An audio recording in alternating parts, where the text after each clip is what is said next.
Hey guys, and welcome back to another 10 tips video. So I've done 2 in this section so far. They will be both linked in the description down below, or even pinned in the comment section.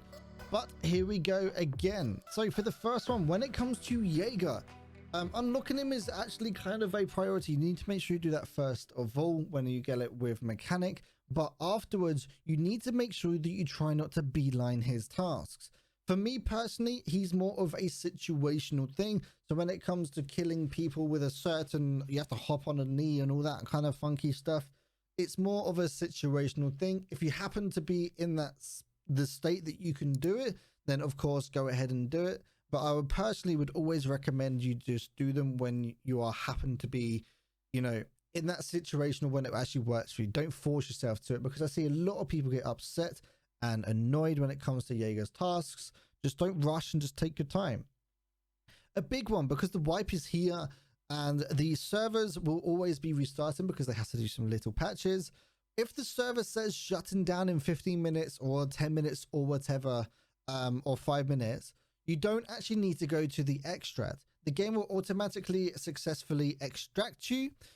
So personally, what I like to do, if a server's telling me it's going to restart, I go hit the highest loot spots and just shove everything in my bag as I can, or I go do my task and get it completed. So if you go in, like if you got a collection thing for your task, you will extract safely. And this is something that it does also tell you when the server is restarting. A lot of people try to rush to the extracts and then get killed and then complain to BSG, but that isn't actually the case. If you have the ability to run facials, make sure you do. It's the one time of the wipe when they will actually save you, of course, apart from the coal pack. Most of the time, or that fireman's helmet, they will actually be useful where they would actually block, you know, bullets, because they are mainly up to level 3, level 4. Anything, you know, below that is kind of just useless, you know, when it comes to later wipe, but they'll actually work at this point. You need to make sure that you tag scavs even if you don't want to loot them. What I'm saying with this one is, if you see a scav's dead body, just run up, press F, and then dip straight away. Even if you don't want to loot him, you want to make sure that you tag them, because it's an easy 100 plus XP and it can be useful. You know, if you don't want to loot them, even if it's already been looted, tag it. If it's a player, tag it, because they will always give you just that little bit of XP that might be helpful. Now I'm going to tell you about the most amazing resource, which is mapgenie.io. It's basically a map that is interactive. You can zoom in, zoom out. It shows you a load of options on the left hand side, so you can see all the jackets that spawn on the maps, if you can see all the caches, anything like that. Is a awesome resource, and I will 100% recommend that you pay the $5 for a lifetime. I'm pretty sure that's what it is, or like 15 bucks. I bought that and it is absolutely a godsend for me when it comes to making my guides, you know, showing people actually where it goes, because it's interactive. There's no lag on it either, and you know, it's just a really good resource that I would recommend that you use. Learn routes that make money. Loot everything you find.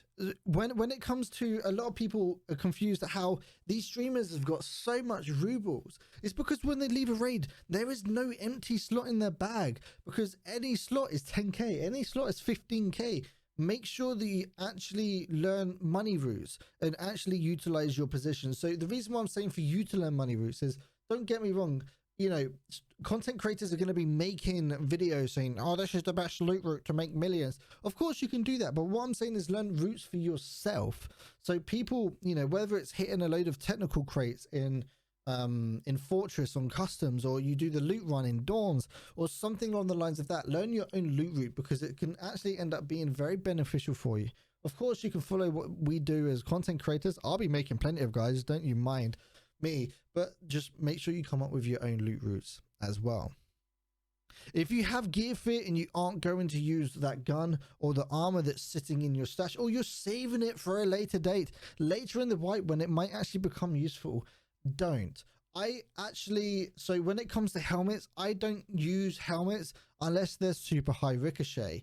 So I use personally as the green helmet. We call it the penis helmet, but that's what I use. I always use the penis helmet or the fort helmet, the 6B37B.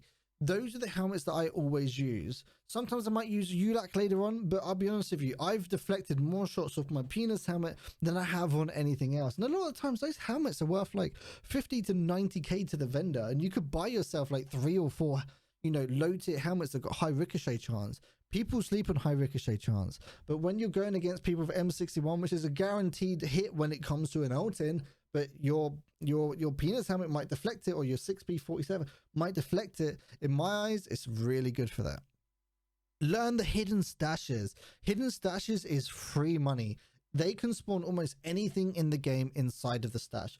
I have a guide on every single map that's been released, which I can pin in the description of the video or pin in the comments down below. Make sure you watch that before it comes out and learn them. I do show a map of the top left hand corner, and I do it in a single run as well, so it's very easy to track along the lines of that. But you can find early game, you can find slicks. My very first raid I found a slick from previous wipe. Stack of OP ammo. It's just a huge game changer with the stuff that you can actually find inside of these stashes. If you have a loud gun, make sure you move and relocate.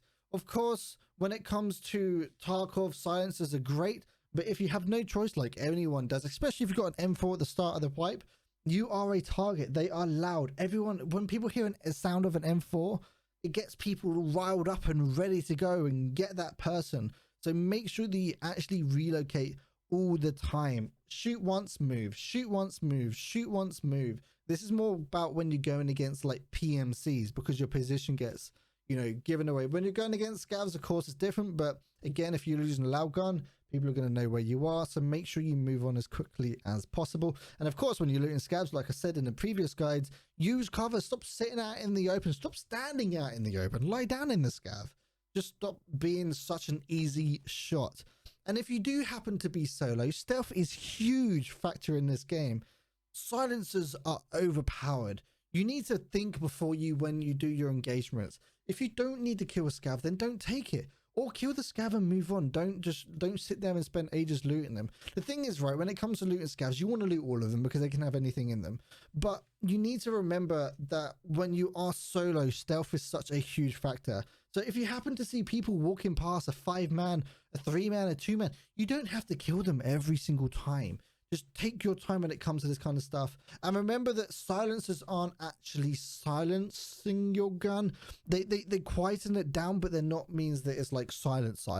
We don't have ultrasonic or ultra subsonic rounds, or whatever it's called, subsonic rounds, which actually like silence everything correctly. They're not implemented correctly. I think the closest thing we have is a VSS, but they don't actually work correctly from what I remember people saying. So just remember that if you whack a silencer on, you still need to relocate when you're doing your shots. But of course, it does mean that your sound doesn't travel as far. So if you happen to be like 100 meters away and you're popping people off, of course, it's great. And of course, when you are solo, I would actually recommend that you don't use tracers. Tracers give away your position really easily. Of course, if you're doing long shots, if the tracer happens to go past someone, not the person you're shooting at, so you could be shooting a scav and the player's nearby, they can easily tell where that tracer's come from. So for me personally, I don't use tracers unless I'm running with people. But guys, I hope you found this next 10 of the tips useful. If you did, you can always leave a like and subscribe. If you got your own tips, you can whack them in the comments down below, and I could pull them up maybe for a later video. But guys, I really hope you enjoyed this video, and I'll see you in the next one. If you guys would like to support what I'm doing, don't forget you can support over on Patreon or through the YouTube channel membership. And a big thank you to everyone who supports this channel, and especially to Freddie and Justin for your Raider tiers.